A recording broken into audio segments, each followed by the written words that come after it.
Selama kita hidup di dunia, selama itulah kita akan diuji. Berarti kalau kita tidak ingin punya masalah, tidak ingin dapat ujian, jawabannya adalah jangan hidup. Jelas tidak? Karena selama hidup pasti akan ada masalah, ada ujian. Karena itu ciri manusia yang hidup. Berarti kalau hari ini kita masih diuji, masih dapat masalah, berarti kita masih hidup. Quran surat Al-Baqarah ayat 155. Silakan dibuka. Yang hari ini bawa mushaf, bawa handphone yang ada Quran, silakan dibuka. Surat apa? Al-Baqarah ayat 155. Yang di rumah juga boleh, sambil ngaji, sambil belajar, silahkan dibuka. Surat Al-Baqarah, surat kedua, ayat 155. A'udzubillahi minasyaitonirrajim. Bismillahirrahmanirrahim. Walanabluwannakum, dan pasti kami, kata Allah, akan menguji kamu sekalian. Ada ayatnya ya, walanabluwannakum, dan pasti. Di sana ada lamnya lam taukid. Dalam ilmu nahwu lam taukid itu lam kepastian gitu. Jadi kalau kita terjemahkan, dan pasti kami, kata Allah, akan menguji kamu sekalian. Siapa kamu sekalian itu? Manusia. Jadi setiap manusia akan diuji, baik dia beriman tidak beriman, baik dia laki-laki ataupun perempuan, tinggalnya di kota ataupun di desa, dalam keadaan lapang maupun sempit, kaya ataupun miskin, semua akan diuji. Kata siapa ini? Kata siapa? Kata Allah. Dan kami pasti akan menguji kamu sekalian bisyai'in, dengan sesuatu yang sedikit. Dengan sesuatu yang sedikit. Berarti ujian hidup itu banyak atau sedikit? Banyak atau sedikit? Sedikit. Yang seringkali nganggap banyak siapa? Allah atau kita? Kita. Kata Allah, ujian itu sedikit. Yang banyak apa? Nikmat. Kadang-kadang kita suka ketukar. Kalau ngitung nikmat sedikit, kalau ngitung ujian banyak. Betul tidak?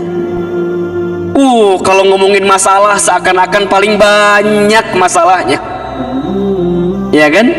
Ada orang tuh kalau udah ngomongin masalah seakan-akan dia paling bermasalah. Ustadz, saya mah begini, ngeluh terus. Udah kalau ngeluh, dari ujung ke ujung diceritain.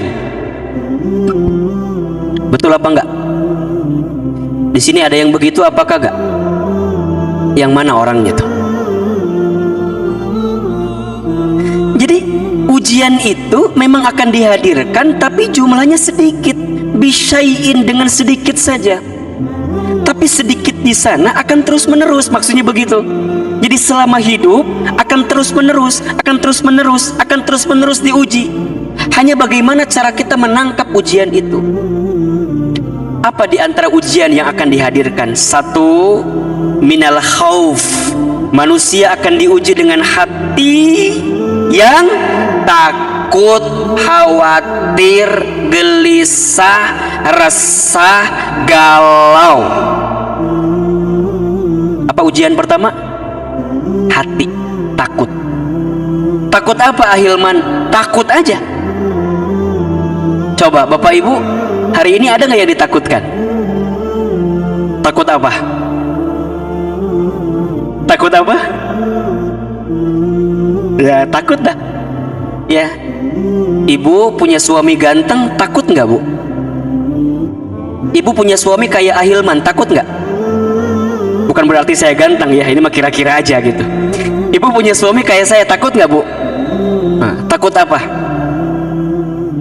Tuh kan, takut kawin lagi katanya. Padahal belum tentu, doakan saja. Padahal belum tentu. Takut diambil orang, ya kan? Punya suami pas-pasan, takut nggak? Takut apa? Takut malu-maluin dibawa kondangan. Takut. Ya? Anak jauh takut ngangenin. Anak dekat takut. Dulu waktu kerja pengen resign, pengen mulai usaha, ya kan? Habis mau mulai usaha takut apa? Takut rugi, takut bangkrut, takut. Manusia. Ini nih yang belum pada nikah. Mau nikah apa gak? Ada calonnya. Nah itu masalah kita kan ya. Coba nih Ahilman tanya nih yang mau nikah, kira-kira pas mau nikah takut nggak? Takut apa? Kan? Nanti takut nggak bisa ngasih makan sama anak orang, ya nggak? Iya. Takut nggak bisa ngebahagiain, takut gitu. Ujian pertama, manusia boleh jadi ketemu dengan rasa takut. Hari ini kita takut terkena COVID-19, ya. Maka protokol kesehatan dipastikan dijaga dengan baik. Kemudian yang kedua, manusia akan diuji dengan wal ju'i dan kelaparan. Urusan apa? Urusan perut. Sampai ada bahasa besok mau makan apa, kan gitu ya. Karena takut urusan apa? Urusan perut. Sehingga tidak sedikit orang yang sikut kiri sikut kanan, ya kan? Ngambil harta orang lain, nipu orang, nauzubillah, korupsi dan segala macamnya. Karena apa? Urusan apa? Urusan perut. Kelaparan. Maka Bapak Ibu apa? Maka Bapak Ibu hari ini kalau kita dilebihkan rezekinya, ayo banyak kasih makan sama orang. Boleh jadi ada saudara kita, sahabat kita, teman kita yang hari ini kesulitan untuk makan, maka ayo, ini harus jadi garda terdepan ini. Kalau bisa Masjid Al-Ijtihad ini jadi garda terdepan. Mungkin setiap sore kita bisa buka lapak di depan untuk bagi-bagi nasi bungkus gitu ya, nasi kotak, itu akan lebih luar biasa. Karena boleh jadi ada yang sedang diuji dengan kelaparan saat ini.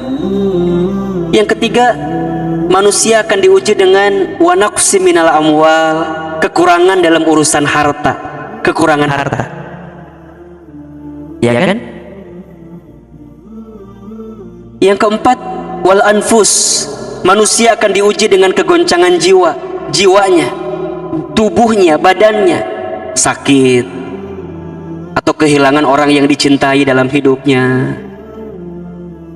Boleh jadi dalam beberapa hari-hari ini ada di antara kita yang kehilangan orang-orang yang kita cintai, ya. Wal anfus, manusia akan diuji dengan itu. Was samarat, dan buah-buahan. Maksudnya apa? Ada harapan yang tak kunjung jadi kenyataan gitu. Kita punya rencana A, B, tapi meleset gara-gara kondisi kita. Atau boleh jadi was samarat ini maknanya orang diuji dengan sesuatu yang sebaliknya. Jadi ujian itu bukan hanya yang sulit-sulit, bukan hanya yang sedih-sedih, yang bahagia juga ujian. Sehat ujian, sakit ujian, kaya ujian, miskin ujian, punya jabatan ujian, tidak punya jabatan juga ujian. Itu juga ujian. Nah jadi kita nih pasti akan diuji, terutama dengan yang sulit-sulit tadi tuh. Ketakutan, kelaparan, kekurangan harta, kegoncangan jiwa, dan harapan yang tak kunjung jadi kenyataan. Perhatikan ujung ayatnya. Wabasyiris sabirin. Kalau ada di antara kita yang diuji dengan 5 hal yang tadi setidaknya, wabasyiris sabirin, kata Allah, sungguh Allah sedang memberikan kabar gembira kepada siapa? As-sabirin, kepada orang-orang yang sabar. Yang sabar dari apa? Dari musibah yang dia dapatkan di atas. Siapakah orang yang sabar itu? Lanjutkan ayatnya di 156-nya. Alladzina idza asabathum musibah qalu innalillahi wa inna ilaihi rajiun. Orang yang sabar adalah orang yang ketika dia ditimpa musibah, dia hanya mengatakan innalillahi wa inna ilaihi rajiun. sesungguhnya semua milik Allah dan akan kembali kepada Allah. Perhatikan di sini Bapak Ibu. Setidaknya dari dua ayat ini ada 3 sikap yang perlu kita hadirkan ketika kita diuji, agar ujian yang terasa berat tadi akan ringan dalam kehidupan kita. Sikap yang pertama apa? Wabashir. Kita harus mampu menerima semua ujian yang Allah berikan dengan husnuzon. Apa itu husnuzon? Prasangka baik kepada Allah. Gimana caranya prasangka baik? Lihatlah semua ujian itu sebagai pesan cinta kasih sayangnya Allah kepada kita. Ini yang pertama. Kita kan masih aja ya, ada orang yang mohon maaf gitu ya. Mudah-mudahan kita tidak termasuk orang-orang yang seperti ini gitu. Menghukumi apa yang kita dapatkan dalam ujian ini sebagai sesuatu yang boleh jadi mungkin azab bagi kita dan segala macam. Kalau selama kita masih beriman, selama kita masih taat, selama kita masih berbuat kebaikan, insya Allah ujian ini adalah cara Allah mengangkat derajat kita. Catatannya apa? Masih beriman. Catatannya apa? Masih beramal soleh. Catatannya apa? Masih beramal baik. Maka semua ujian itu adalah cara Allah meningkatkan derajat kita. Kenapa Ahilman? Apa sih kabar bahagia dari ujian itu? Satu, Bu, Pak, kalau manusia diuji, berarti dia diakui sebagai orang yang beriman. Surat Al-Ankabut ayat 2. Apa kata Allah? Yang artinya, apakah engkau mengira, apakah engkau sudah berani mengatakan beriman kepada Allah sedangkan engkau tidak diuji? Berarti ujian itu adalah ciri dan tanda orang beriman. Makin dia diuji, maka makin diuji imannya. Dan orang yang makin kuat imannya, makin berat ujiannya. Para nabi, para rasul, orang-orang soleh, berat gak ujiannya? Berat. Maka saat kita diuji, kabar bahagianya apa? Diakui sebagai orang beriman. Mau tidak kita diakui sebagai orang beriman? Mau. Yang kedua, dijanjikan surga. Allahu Akbar. dijanjikan surga.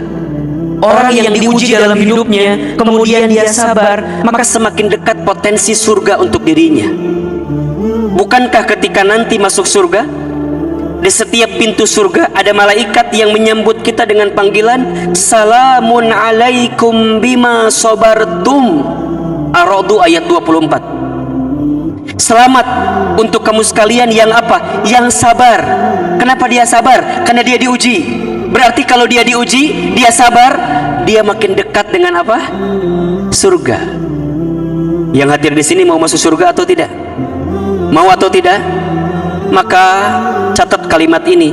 Orang yang diuji dalam hidupnya, kemudian dia terima ujian itu dengan baik, dia berlapang dada, dia husnuzon, maka ringan hisabnya ketika nanti berjumpa dengan Allah. Kenapa? Karena ujiannya sudah didahulukan saat dia di dunia. Tergantung sikap kitanya. Yang ketiga, orang yang mendapatkan ujian tiada lain sedang diampuni dosa-dosanya, dihapuskan dosa-dosanya. Hadis riwayat muttafaqun alaih, Rasulullah SAW pernah bersabda, tidaklah rasa sakit yang diderita, gelisah yang dirasakan, duka cita yang didapatkan, musibah yang dia peroleh, kemudian dia bisa terima itu semua, kecuali saat itu Allah ampuni dosa-dosanya. Maka ini pesan kabar bahagia, kabar gembira bagi kita yang sedang sakit. Terima sakit itu. Tentu kita nggak mau sakit, tapi kemudian kita harus sakit. Yang sedang sulit, yang sedang berduka, yang sedang bersedih, terima. Boleh jadi di dalamnya ada ampunan dosa dari Allah Subhanahu wa Ta'ala. Keempat, disiapkan kebaikan. Hadis riwayat Bukhari, Rasulullah SAW menyampaikan, man yuridillahu bihi khairan yusiba minhu. Barang siapa yang diinginkan oleh Allah kebaikan dalam hidupnya, maka yusiba minhu, Allah akan berikan musibah kepada dirinya. Tiada ujian yang dihadirkan kecuali setelah ini ada kebaikan yang sedang disiapkan. Iya.